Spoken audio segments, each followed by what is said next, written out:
The election hasn't been without its challenges in South Africa. It turns out that at least 20 people have been arrested for trying to vote more than once. The issue was raised once the election or voting stations were closed, and the Independent Electoral Commission initially downplayed the matter, and then at a briefing it confirmed that a number of people, and that was 20, had been arrested.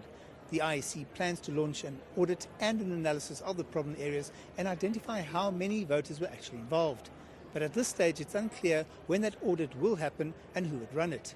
Linked to that was another issue, and it turns out that the indelible ink that's used to mark voters' thumbnails once they had voted could easily be removed, apparently tempting some voters to attempt to vote again. The IEC has launched an investigation into that issue as well.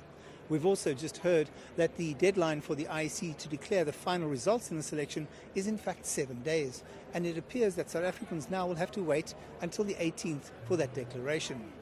Vote counting, of course, is moving along very efficiently. The polling stations have been sending their results through since midnight on Wednesday.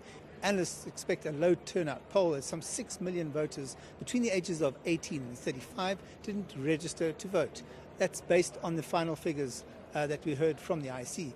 What we are seeing at the moment is that the ANC is likely to win with at least 50 to 55% of the vote, with the main opposition party, the DA, in second place with around 22%, followed by the Economic Freedom Fighters with around 10%. The 44 other parties that are contesting this election will probably have to share less than 10% of the remaining votes.